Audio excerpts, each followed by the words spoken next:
Prions quelques versets du psaume 26. Rends-moi justice éternelle, car je marche dans l'intégrité. Je me confie en l'Éternel, je ne chancelle pas. Sonde-moi, Éternel, éprouve-moi, Éternel. Fais passer au creuset mes reins et mon cœur, car ta grâce est devant mes yeux et je marche dans ta vérité. Demande à l'Éternel, ton Dieu, de te rendre justice et qu'il t'aide à marcher dans l'intégrité dans cette saison, qu'il t'aide à marcher dans la droiture, dans une droiture qui est selon sa volonté et basée sur la parole de Dieu. Demande au Seigneur de te sonder, de t'éprouver et de que le Saint-Esprit puisse révéler les zones dans ta vie, les espaces dans ta vie où tu ne marches pas dans l'intégrité et tu ne marches pas non plus dans la droiture, afin que tu puisses déclarer à l'Éternel aujourd'hui en lisant ce psaume 26 de t'aider à marcher justement dans cette sainteté et dans la droiture selon ta volonté.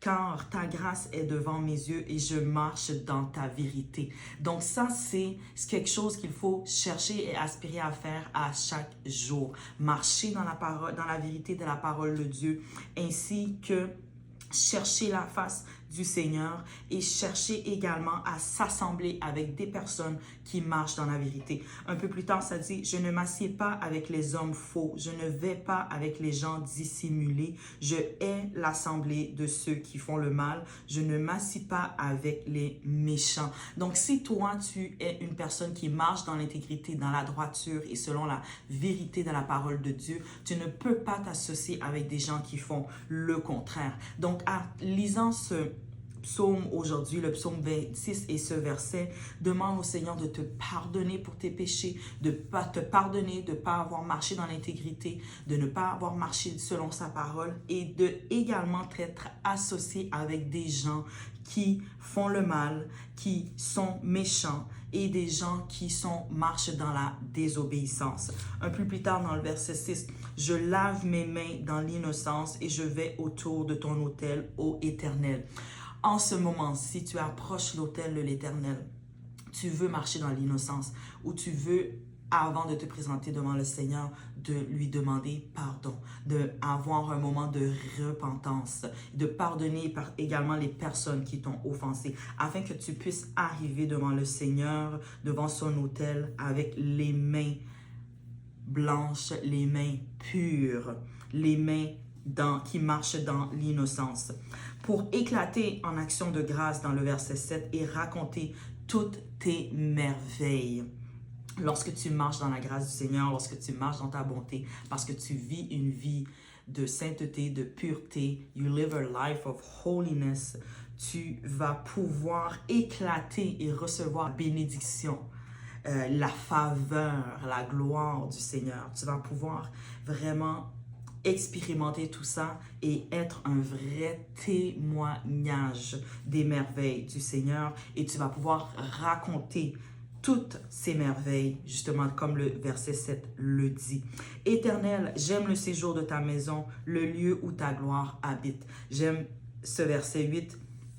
Éternel, j'aime le séjour de ta maison, le lieu où ta gloire habite. Est-ce que ce n'est pas ce que nous voulons faire et expérimenter à chaque jour? De rester dans la présence du Seigneur, rendre une atmosphère dans la maison, rendre dans une atmosphère partout où nous sommes, où la gloire y est. Parce que la gloire de Dieu est avec nous, elle est en nous et lorsque nous marchons quelque part, nous sommes représentés quelque part, nous représentons justement cette gloire que Dieu nous donne. N'enlève pas mon âme avec les pécheurs, ma vie avec les hommes de sang.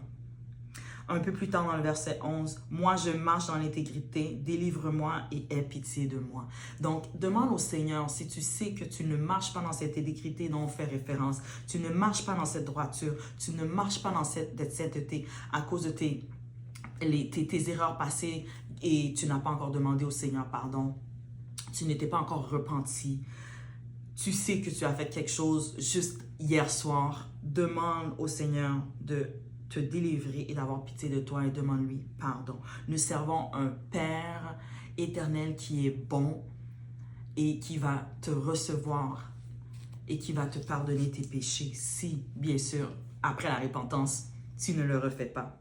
Mon pied est ferme dans la droiture, je bénirai l'Éternel dans l'assemblée, dans les assemblées. Donc, c'est ce que le Seigneur veut nous amener à faire.